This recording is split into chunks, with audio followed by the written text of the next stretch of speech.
So hello everyone and welcome back to your channel Gyani academy. मैं हूं नमन अग्रवाल, आप सभी का फेवरेट फैकल्टी। स्वागत करता हूं आप सभी का एक और नए वीडियो में, जहां आज हम देखने वाले हैं आपके सीएमए फाउंडेशन के लॉ के इंडियन कॉन्ट्रैक्ट एक्ट का नया chapter, that is indemnity guarantee plays and agent. तो बिना किसी देरी के शुरू करते हैं अपना काम। जय श्री राम। ओके, तो मोस्ट प्रोबेबली हमारी ये इंडियन कॉन्ट्रैक्ट एक्ट सीरीज का होने वाला है पार्ट नंबर 23 और अगले 4 और लेक्चर में, यानी इसको मिला के टोटल हो जाएंगे 5। तो टोटल 5 लेक्चर्स में आपका ये वाला टॉपिक जो है, ये वाला पूरा जो चैप्टर है वो मैं खत्म करने वाला हूं, जहां आज अपन देखने वाले हैं कॉन्ट्रैक्ट ऑफ इंडेमनिटी। पूरा टॉपिक आज एक ही सिंगल वीडियो में अपन खत्म करेंगे, बट उसके पहले आते हैं अपन चैप्टर के नाम पे। चैप्टर का नाम है इंडेमनिटी गारंटी प्लेज और एजेंट। क्या क्या? इंडेमनिटी, गारंटी, प्लेज और एजेंट। तो ये 4 टाइप के अलग एक स्पेशल कॉन्ट्रैक्ट्स होते हैं। इनको क्या बोला जाता है? इनको बोला जाता है स्पेशल कॉन्ट्रैक्ट। किसको? Contract of indemnity, contract of guarantee, contract of pledge और एजेंसी, कॉन्ट्रैक्ट ऑफ एजेंसी। ठीक है, तो ये 4 टाइप के जो ऐसे कॉन्ट्रैक्ट है, इसको बोला जाता है स्पेशल कॉन्ट्रैक्ट। इसको क्या बोला जाता है? Special contract. ये नॉर्मल कॉन्ट्रैक्ट से थोड़े से अलग होते हैं। नॉर्मल कॉन्ट्रैक्ट से क्या होते हैं? थोड़े से अलग होते हैं, इसलिए इसको क्या बोला जाता है? Special contract. अब यही हमको इस चैप्टर में पढ़ना है, चारों के बारे में अलग अलग। जहां पे इंडेमनिटी आज के लेक्चर में कवर हो जाएगा, गारंटी अगले वाले में, प्लेज उसके अगले वाले में, और एजेंट के लिए हमको लगेंगे 2 लेक्चर्स। ठीक है, तो टोटल 5 लेक्चर में आपका कवर हो जाएगा। आते हैं अपन अपने आज के टॉपिक पे, that is contract of indemnity. अब कॉन्ट्रैक्ट ऑफ इंडेमनिटी क्या होता है, मैं आपको एक बढ़िया से एग्जांपल के साथ एक्सप्लेन कर देता हूं, फिर अपन टेक्स्ट रीड करेंगे। मानो एक पर्सन है ए और एक है हमारे पास उसका दोस्त बी। एक है ए, दूसरी पार्टी अपने पास कौन है? बी। बी बोलता है कि यार मुझे कराना है एकदम प्रोफेशनल फोटोशूट। मुझे क्या करवाना है? मुझे करवाना है अपना प्रोफेशनल फोटोशूट। अब उसके लिए बी जाता है ए के पास और बोलता है कि भाई तेरे पास वो जो महंगा वाला लेटेस्ट टेक्नोलॉजी वाला डीएसएलआर कैमरा है ना, वो प्लीज मुझे दे दे। बी जाता है ए के पास कि भाई तुम्हारे पास जो लेटेस्ट टेक्नोलॉजी वाला डीएसएलआर कैमरा है वो मुझे दे दो, मुझे करवाना है अपना फोटोशूट। ए बोलता है ठीक है भैया, मैं अपना कैमरा तुमको दे देता हूं, बट ध्यान रखना अगर कैमरे में कुछ भी गड़बड़ी हुई, कोई भी उसका पार्ट्स टूटा, घुमा, कोई भी स्क्रैच आया, कुछ भी वियर एंड टियर हुआ, तो उसकी जिम्मेदारी तुम्हारी। यानी मुझे जो भी लॉस होगा, मेरी प्रॉपर्टी को जो भी लॉस होगा, उसको कंपनसेट कौन करेगा? उसको कंपनसेट करेगा तू। ठीक है, ए ने बोल दिया बी को कि तुमको मेरा कैमरा चाहिए, जाओ ले जाओ, जी लो अपनी जिंदगी, बट क्या हुआ? अगर कोई भी मुझे दिक्कत हुई तो उसकी भरपाई कौन करेगा? बी करेगा। बी बोला ठीक है भैया, तुमको अगर कोई भी दिक्कत होती है कैमरे से रिलेटेड तो उसकी भरपाई करूंगा मैं। अब ये बोल के ये शर्त पे बी जो है ए से अपना कैमरा ले जाता है। ठीक है, ए से उसका कैमरा बी ले जाता है। अब बढ़िया अपना भाई पोज वोज दे रहे हैं, फोटोशूट अपना करा रहे हैं। गलती से क्या हो जाता है? कैमरा ड्रॉप हो जाता है। गलती से क्या होता है? कैमरा नीचे गिर जाता है जमीन पे और कैमरे में आ जाते हैं डैमेजेस। कैमरे में क्या आ जाते हैं? डैमेजेस आ जाते हैं। अब मुझे बताओ, इस सिचुएशन में ए और बी के बीच में बात क्या हुई थी? ए ने बोला था कि मैं तुझे अपना कैमरा दे देता हूं, बट अगर कोई भी दिक्कत परेशानी आई, मेरे कैमरे को कोई भी नुकसान हुआ, तो उसका लॉस का कंपनसेशन कौन करेगा? बी। कौन कंपनसेट करेगा? बी करेगा। अब कैमरा एक्चुअल में नीचे गिर चुका है, डैमेज हो चुका है, अब बताओ लॉस का कंपनसेशन कौन करेगा? तो बी करेगा। सिंपल। और इसी को बोलते हैं contract of indemnity. Contract of indemnity मतलब क्या? जहां पे एक पार्टी प्रॉमिस करती है दूसरी पार्टी को, जहां एक पार्टी प्रॉमिस करती है दूसरी पार्टी को कि अगर तुमको कोई भी लॉस होगा तो उसकी भरपाई तेरा भाई करेगा। समझ में आ रहा है बात? इतना ही इजी है। जैसे एक और एग्जांपल आपको दे देता हूं इंश्योरेंस का। इंश्योरेंस में अपन क्या करते हैं भैया? जैसे मैं एक पर्सन हूं और मैंने कॉन्ट्रैक्ट किया है इंश्योरेंस कंपनी के साथ। क्या कॉन्ट्रैक्ट किया कि कल को अगर जाके मुझे बाई चांस कैंसर होता है तो उसमें जो भी मुझे ट्रीटमेंट लगेगा, जो भी इलाज का खर्चा होगा, वो कौन बियर करेगा? इंश्योरेंस कंपनी बियर करेगा। तो इसमें क्या हो गया? एक कॉन्ट्रैक्ट हो गया। इसमें क्या हो गया? कॉन्ट्रैक्ट हो गया। अब जाहिर सी बात है इंश्योरेंस कंपनी मुझसे कुछ ना कुछ पैसा भी इसके रिटर्न में लेगा। इसके रिटर्न में मुझसे वो पैसा लेगा जिसको प्रीमियम बोला जाता है। और अगर कल को जाके मुझे हो जाता है कैंसर, तो मेरा जो भी ट्रीटमेंट का खर्चा होगा वो कौन बियर करेगा? Insurance company. क्यों बियर करेगा? क्योंकि इंश्योरेंस कंपनी ने मुझे प्रॉमिस किया था कि भाई अगर तुमको कोई भी लॉस होगा, कोई भी दिक्कत होगी, तो अपन खड़े हैं पीछे। अब वादा किया है तो निभाना पड़ेगा, तो इंश्योरेंस कंपनी क्या करेगी? अपने वादे को निभाएगी। और यही है आपका कॉन्ट्रैक्ट ऑफ इंडेमनिटी। मतलब क्या? सिंपल सा, 2 पार्टी है जहां पे एक पार्टी प्रॉमिस करती है दूसरे को कि भाई अगर तुमको कल को जाके कोई भी लॉस होगा तो उसकी भरपाई तेरा भाई करेगा। समझ में आ गया बात? एकदम। हाँ जी सर, इतना ही है ये आपका कॉन्ट्रैक्ट ऑफ इंडेमनिटी। पढ़ लो मेरे साथ कॉन्टेक्स्ट क्या है। Contract of indemnity is a special kind of contract. मैंने आपको स्टार्टिंग में ही बताया था, ये जो हम सारे टाइप के कॉन्ट्रैक्ट पढ़ने वाले हैं, इंडेमनिटी, गारंटी, प्लेज और एजेंट, इसको स्पेशल कॉन्ट्रैक्ट बोला जाता है चारों ही। तो कॉन्ट्रैक्ट ऑफ इंडेमनिटी क्या है? एक स्पेशल काइंड ऑफ कॉन्ट्रैक्ट है। The term indemnity means security और प्रोटेक्शन अगेंस्ट अ लॉस और कंपनसेशन। इंडेमनिटी का मतलब क्या है? सिक्योरिटी प्रोवाइड करना, प्रोटेक्शन देना, किसके अगेंस्ट में? किसी लॉस के अगेंस्ट में, ठीक है। अब according to section 124, according to section 124, अब आप बोलोगे सर इसके पहले जो अपन चैप्टर पढ़ रहे थे उसमें तो अपन कहीं 70 की लाइन में कुछ सेक्शन देख रहे थे, अचानक से 124 आ गए, तो बीच के 80, 90, फिर 100, 110 ये सारे सेक्शन कहाँ गए? तो आपको ध्यान होगा जब स्टार्टिंग में मैंने कॉन्ट्रैक्ट एक्ट चालू किया था तब मैंने आपको इसकी थोड़ी बहुत हिस्ट्री बताई होगी कि कॉन्ट्रैक्ट एक्ट में ही पहले हमारे सेल्स ऑफ गुड्स एक्ट भी था और कहीं ना कहीं इंडियन पार्टनरशिप एक्ट भी इसी में था। बाद में इसको अलग कर दिया गया, बट जो बीच के खाली सेक्शन जो छूट गए उसको कभी नहीं भरा गया, ठीक है। तो कॉन्ट्रैक्ट एक्ट जब बना तो अभी तक आपने जितना कंटेंट पढ़ा वो उसमें था, उसके बाद सेल्स ऑफ गुड्स एक्ट वाला उसमें कंटेंट आ गया, फिर अपना स्पेशल कॉन्ट्रैक्ट एक्ट वाला यहाँ पे सेक्शन आ गया जो कि 124 से चालू होता है। अब क्या हो गया? सेल्स ऑफ गुड्स एक्ट एक अलग एक्ट बन गया, बट कॉन्ट्रैक्ट एक्ट में बीच में कुछ जगह जो है वो खाली रहेगी जिसको आज भी नहीं भरे, और अपन सीधा डायरेक्ट उस वाले सेक्शन के बाद सेक्शन नंबर 124 पे कंटिन्यू करते हैं। तो बोल रहा है section number 124 of the Indian contract act के according a contract by which one party promises to save the other from loss caused to by him by the conduct of the promisor himself और by the conduct of any other person in a contract of indemnity। देखो simple वही लिखा है कि एक ऐसा contract जहां एक पार्टी प्रॉमिस कर रही है दूसरे को, क्या प्रॉमिस कर रही है कि भैया तुमको जो भी नुकसान होगा उससे मैं तुमको बचा लूंगा, उससे मैं तुमको बचा लूंगा। अब वो नुकसान चाहे मैं कर दूं या फिर कोई और कर दे, चाहे मैं कर दूं या कोई और कर दे। अब यहाँ पे देखो फोटोशूट हो रहा है, बी पोज दे रहा है, तो जाहिर सी बात है कैमरा कोई और पकड़ा है, अब कैमरामैन से कैमरा क्या है छूट गया, बट लॉस कौन बियर करेगा? बी बियर करेगा। अब मान लो बी के पास कैमरामैन का जुगाड़ नहीं हो पाता, अपना ट्राइपॉड लेके जाता है और ट्राइपॉड से कैमरा नीचे गिर जाता है, अब गलती किसकी? पूरी बी की, तो पैसा भी कौन भरेगा? बी ही भरेगा, ठीक है। तो एक पार्टी ने अगर दूसरे पार्टी को प्रॉमिस कर दिया कि भाई तुमको कोई भी चीज से रिलेटेड अगर लॉस होगा तो उसका कंपनसेशन मैं करूंगा, अब वो लॉस चाहे उस पार्टी के द्वारा खुद होता है या किसी और थर्ड पर्सन के द्वारा होता है, ये भी इसमें क्या हो जाएगा? कवर हो जाएगा। किसके अंदर? कॉन्ट्रैक्ट ऑफ इंडेमनिटी के अंदर। आगे लिखा है the object of entering into a contract of indemnity is to protect the promisee against the unanticipated loss। अब इसका मोटिव क्या है कॉन्ट्रैक्ट का? कि जो प्रोमिसी है उसको हम लॉस से क्या कर पाए? बचा पाए, लॉस से क्या कर पाए? बचा पाए, ठीक है। ओके, अब एक चीज और आपको बताता हूं before going to the example कि हम क्या करेंगे यहाँ पे। जैसे आपने देखा मैंने दो एग्जाम्पल दिया, in the first example there were two parties, उसके बीच में कॉन्ट्रैक्ट क्या हुआ कि बी कैमरा बोरो करेगा, ए को वो रिटर्न में कुछ नहीं दे रहा है, मतलब ऐसे कोई कैमरा को रेंट करने का फीस वगैरह, he is not paying A anything, ठीक है, but he is borrowing a camera from him, ठीक है। तो ये यहाँ पे क्या है? दोनों फ्रेंड्स है तो आपस में बिना कुछ इन रिटर्न के बदले में उसने कैमरा को दे दिया, बट हाँ अगर लॉस होगा तो सामने वाले की जिम्मेदारी।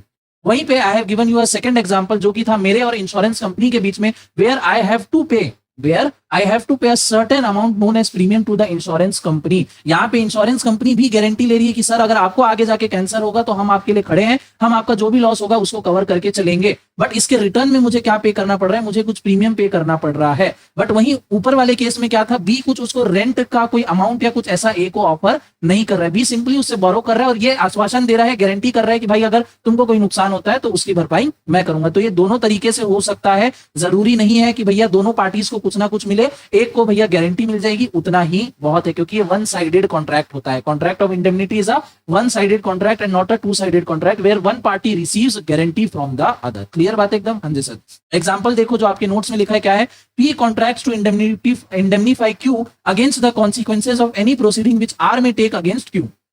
हियर इन दिस एग्जांपल बोल रहा है कि P is contracting with Q. P क्या किससे कॉन्ट्रैक्ट कर रहा है? पी कॉन्ट्रैक्ट कर रहा है Q against whom? Against any legal proceedings which R may take against Q, which क्या?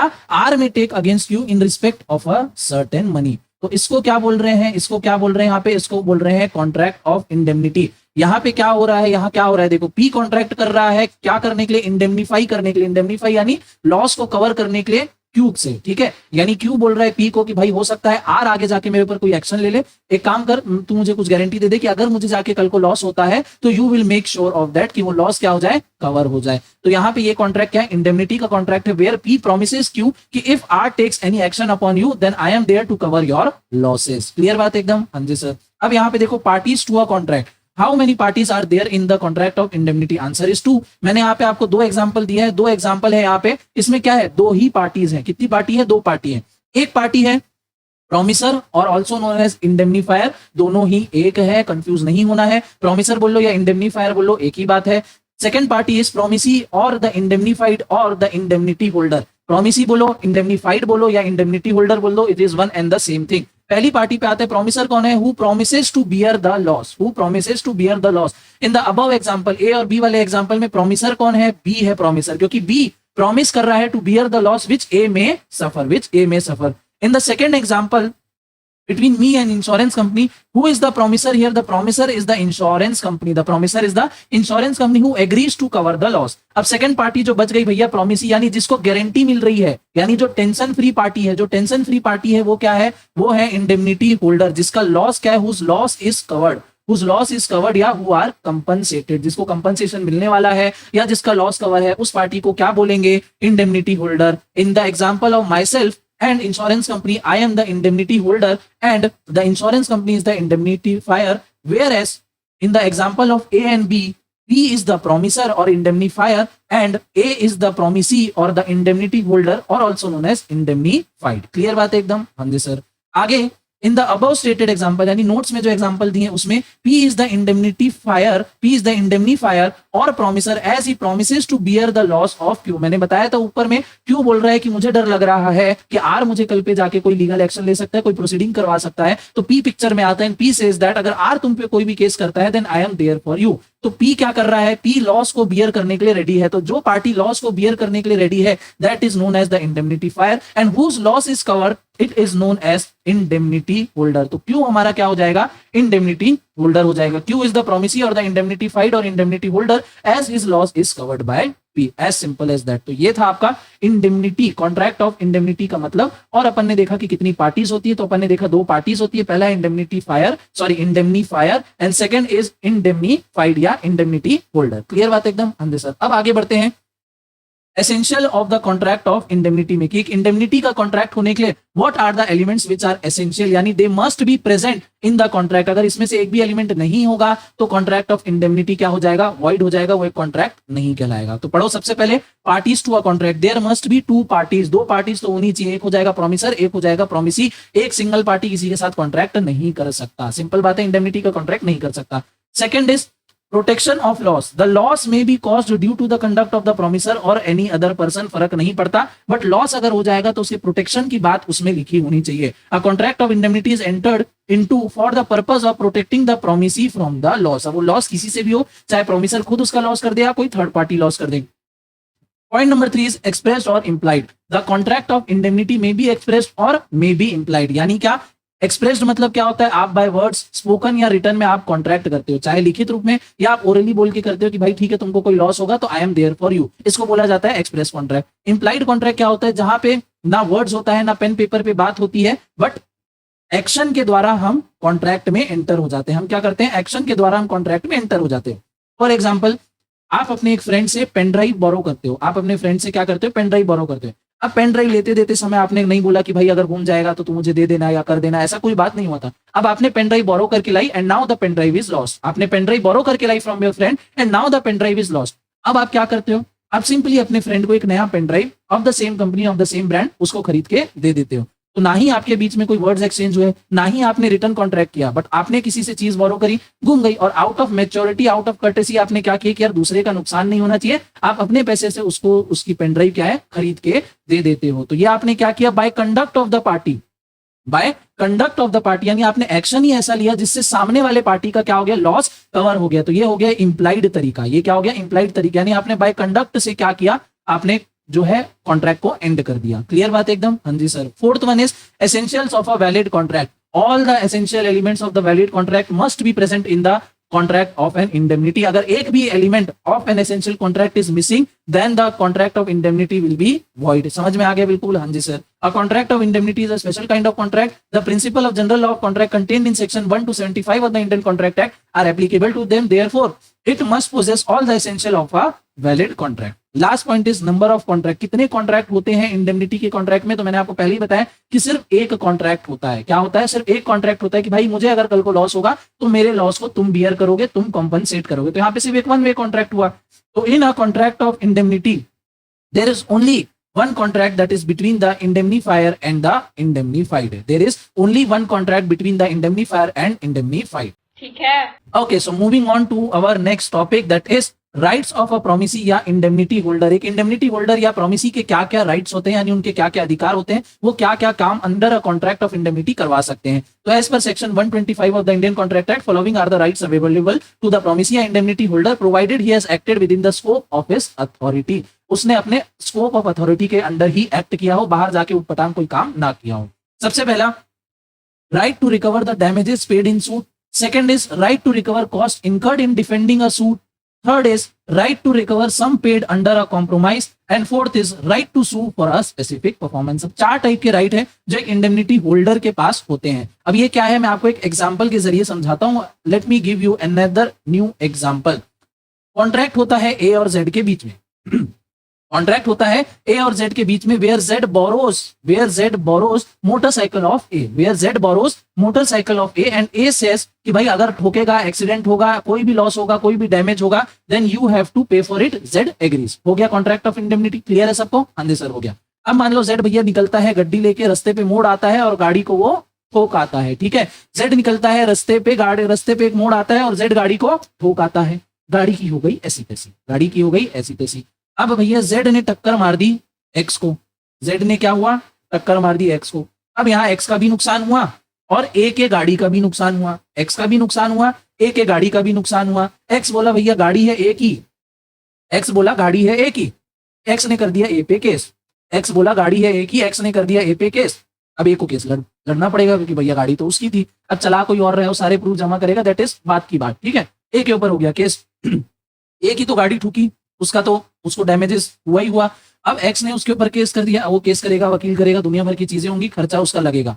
सारा जो भी लॉस है कौन बियर करेगा? बियर करेगा हमारा जेड। कौन बियर करेगा? बियर करेगा हमारा जेड। यानी गाड़ी जो ठुकी उसका जो लॉस, ठीक है, the damage to the vehicle, उसका क्या हो जाएगा? उसका लॉस भी कौन बियर करेगा? जेड बियर करेगा। ठीक है, फिर अब A has to defend himself in the court, उसका जो भी खर्चा होगा वो कौन बियर करेगा? वो बियर करेगा जेड। ठीक है, A has to defend himself in the court, उसका भी जो खर्चा होगा वो कौन बियर करेगा? जेड। अब भैया गाड़ी ठुकी है, एक्सीडेंट हुआ है, एक्स को भी तो कंपनसेशन मिलेगा कुछ ना कुछ। ठीक है, जज साहब न्याय करेंगे, एक्स को भी कंपनसेशन मिलेगा कि भाई तुम्हारा हाथ पैर टूट गया तो तुम्हारा भैया इलाज का खर्चा वो कौन देगा? वो भी आएगा ए के ऊपर। ए बोलेगा कि भैया जेड देगा। तो कोई भी कॉम्प्रोमाइज हो रहा है, उसका कोई भी खर्चा आएगा वो कौन देगा? ए रिकवर करवा सकता है जेड से। अब मान लो एक्स बोलता है कि भाई मेरा तो जो भी इलाज का खर्चा है वो तो तुमको करना ही है, प्लस कुछ स्पेसिफिक टास्क भी करना है, कुछ आप परफॉर्मेंस भी हमको अलग करके दो। ठीक है, only paying the compensation is not enough, you have to perform certain action. ठीक है, सर्टेन एक्टिविटी। अब वो भी कौन बियर करेगा? That too will be borne by the Z. That too will be borne by the Z. मतलब Z क्या क्या चीज का पैसा भरेगा? सबसे पहले the damages to the vehicle, A की मोटरसाइकिल को जो भी दिक्कत हुई, जो भी डैमेज हुआ, उसकी वो भरपाई करेगा। If somebody has sued A in relation to a particular case, तो उसका भी भरपाई कौन करेगा? Defending a suit, it will be on Z. ठीक है, अब now if he has to pay any compensation, that will be also be paid by Z. If he has been directed to perform certain special activity, ठीक है, if he has been directed for certain specific performance, वो भी कौन bear करेगा? वो भी beer करेगा Z। तो ये जो 4 राइट्स हैं, ये राइट्स हैं ए के पास। क्या क्या? पहला, right to recover damages paid in a suit. Right to recover damages paid in a suit, यानी गाड़ी खराब हुई, उसके लिए तो तुम गारंटी दिए थे, वो तुमको देना पड़ेगा। फिर अब किसी ने केस कर दिया, मुझे केस लड़ना है, डिफेंड करना है अपने आप को, उसका खर्चा तुम्हारे ऊपर। फिर कॉम्प्रोमाइज करना पड़ रहा है कुछ केस के अंदर में, उसका खर्चा तुम बियर करोगे। कोई स्पेशल परफॉर्मेंस करनी पड़ रही है, उसका भी खर्चा कौन बियर करेगा? तुम बियर करोगे। तो दीज आर द 4 राइट्स जो ए के पास है अगेंस्ट जेड। क्लियर बात है एकदम? हाँ जी सर। एक बार देख लेते हैं शॉर्ट में फटाफट। Right to recover damages paid in a suit, section 125 subsection 1। An indemnity holder has a right to recover from indemnity fire all the damages which he may be compelled to pay in any suit in respect of any matter to which the contract of indemnity applies। जहां पे contract of indemnity applies होता है और जहां जहां loss हो रहा है सारा वो रिकवर कर सकता है। Second point is right to recover cost incurred in defending a suit। An indemnity holder has right to recover from the indemnifier all cost which he may be compelled to pay in such suit if bringing or defending it he did not contravene the orders of the promisor and has acted it would have been prudent for him to act in the absence of any contract of indemnity or if the promisor authorized him to bring or defend the suit। कोई suit करने के लिए, कोई suit को defend करने के लिए, भैया अगर आपको नॉर्मल सर्कमस्टेंसेस में कोई एक्शन लेना पड़ रहा है तो उसके लिए भी कुछ खर्चा हो रहा है तो वो भी वो रिकवर कर सकता है। Third point is recover the sum paid under any compromise if the compromise was not contrary to the orders of the promisor और if the promisor authorise him to compromise the suit, तो आपको क्या करना पड़ेगा, उसको pay करना पड़ेगा। Fourth one is right to sue for specific performance. The indemnity holder is entitled to sue for a specific performance if he has incurred absolute liability and the contracts cover such liability. अगर कुछ ऐसी liability इनकर हो जाती है जिसको भाई money के टर्म्स में कंपनसेट नहीं किया जा सकता, उसके लिए कोई स्पेसिफिक परफॉर्मेंस ही करनी पड़ेगी, तो इंडेमनिटी होल्डर कंपेल कर सकता है to perform such special activity और specific performance. Moving on towards our last sub topic of our main topic, that is commencement of liability और प्रोमिसर। अब अपन देखेंगे कि वो ऐसा कौन सा पॉइंट ऑफ टाइम आएगा जहां पे ये माना जाएगा कि प्रोमिसर की लायबिलिटी अब से स्टार्ट होती है। तो as per the Indian contract act, it does not provide the time of commencement of the indemnifier's liability under the contract of indemnity, but different high courts in India have held the following rules in this regard। क्या बोल रहा है कि act में ऐसा कोई particular point of time नहीं बोला गया है जहां पे जो लाइबिलिटी है वो चालू हो जाती है, बट बोल रहा है कि डिफरेंट हाई कोर्ट्स ने over a period of time अपने कुछ जजमेंट दिया, उससे हम ये कुछ कंक्लूजन निकाल सकते हैं। First point is indemnifier is not liable until the indemnified has suffered the loss। बाप रे, कितने बार मैं गड़बड़ हो जा रही है, इंडेमनिफायर निकल जा रहा है, थोड़ा सा एडजस्ट कर लेना। पहला पॉइंट ये बोल रहा है कि इंडेमनिफायर इज नॉट लाइबल जब तक लॉस नहीं होता है, जब तक इंडेमनिटी होल्डर को लॉस नहीं हो जाता है, एक्चुअल लाइबिलिटी इनकर नहीं हो जाती है, तब तक इंडेमनिफायर लाइबल नहीं है। Second is indemnified can compel the indemnifier to make good his loss although he has not discharge his liability. क्या बोल रहा है यहाँ पे, एग्जाम्पल से आपको समझा देता हूं। अपना ऊपर वाला ही एग्जाम्पल लेंगे, पी क्यू और आर थे, जहां पे क्या हो रहा है, पी गारंटी लेता है कि अगर आर कल को जाके क्यू पे कोई भी केस करता है, क्यू को कोई भी दिक्कतें आती है, कोई भी लॉस उसको बियर करना पड़ता है, तो पी जो है उसको कंपनसेट करेगा। मान लो आर ने एक्चुअल में क्यू के ऊपर केस कर दिया, क्यू जो है वो केस हार गया, अब क्यू को क्या करना है, आर को पेमेंट करना है। अब नॉर्मल कंडीशन में तो क्या होना चाहिए कि भैया पहले क्यू जो है आर को पेमेंट कर दे और फिर उसके बाद क्यू जो उसको जो भी लॉस हुआ है वो पी को दे दे, है ना भाई। जब तक क्यू ने पैसा अपनी जेब से नहीं दिया तब तक उसको एक तरीके से लॉस नहीं हुआ, आगे जाके उसको देना है वो अलग बात है, बट जब तक उसने अपनी जेब से नहीं दिया उसको तो लॉस नहीं हुआ। तो जब तक उसको लॉस नहीं हो रहा है वो पी से मांग नहीं सकता। बट यहाँ पे ऐसा बोल रहा है, बट क्या बोल रहा है यहाँ पे, हाई कोर्ट्स का डिसीजन आया है कि भाई अगर क्यू ने अपनी जेब से पैसा नहीं भी दिया है तो भी कोई दिक्कत नहीं है, कोई बात नहीं है, वो पी से डायरेक्टली कंपनसेशन के लिए पैसा मांग सकता है। क्या कर सकता है, डायरेक्टली वो कंपनसेशन के लिए पैसा मांग सकता है। क्या बोल रहा है, indemnified can compel indemnifier to make good his loss although he has not discharge the liability. Liability किसके ऊपर है भाई, क्यू के ऊपर है लायबिलिटी। उसने अपनी लायबिलिटी अभी तक डिस्चार्ज नहीं की है, बट फिर भी वो अपने इंडेमनिफायर को क्या कर सकता है, कंपेल कर सकता है, अपने इंडेमनिफायर को कंपेल कर सकता है कि तुम मेरी लायबिलिटी का पैसा दो। क्लियर बात एकदम। हमने सर आगे बोल रहा है last point, in the leading case of Gajanan Moreshwar versus Moreshwar Madan 1942 an observation was made by a judge that if the indemnified has incurred a liability and the liability is absolute, if the indemnified has incurred a liability and the liability is absolute, he is entitled to call upon the indemnifier to save him from the liability and pay it off। Simple बोल रहा है यहाँ पे कि भैया अगर कोई liability हो गई है, सही में हो गई है, कोई लॉस सही में हो चुका है, तो अगला अपने जिसने उसको गारंटी दी है अपने प्रोमिसर को जाके वो बुला सकता है, बोल सकता है कि भैया हमारी लायबिलिटी को तुम क्या करो, पे ऑफ करो। प्रोमिसी की क्या हो गई है, प्रोमिसी को लॉस हो चुका है, तो वो अपने प्रोमिसर को बुला सकता है कि आओ भैया अब तुम इस लॉस को कॉम्पनसेट करो। And this was for our topic contract of indemnity. नीचे आपको दिख रहा होगा कॉन्ट्रैक्ट ऑफ गारंटी, जो कि बनेगा हमारा part of the next lecture. तो नेक्स्ट लेक्चर में हम कॉन्ट्रैक्ट ऑफ गारंटी को कवर कर रहे होंगे। आज के लिए इतना ही। आई होप आपके सारे जो भी डाउट्स होंगे रिगार्डिंग कॉन्ट्रैक्ट ऑफ इंडेमनिटी सब क्लियर हो गए होंगे। फिर भी अगर कुछ डाउट बच जाता है तो मेक श्योर कि आप कमेंट सेक्शन में उसको पूछना, मैं कोशिश करूंगा कि जल्दी से जल्दी आपको रिप्लाई मिल जाए। क्लियर बात है। अगर वीडियो आपको पसंद आया मेक श्योर लाइक करना, अपने फ्रेंड्स के साथ जरूर शेयर करना, चैनल को सब्सक्राइब करना भी मत भूलना। See you in the next video. तब तक के लिए अपना वैल्यूएबल टाइम देने के लिए दिल से धन्यवाद।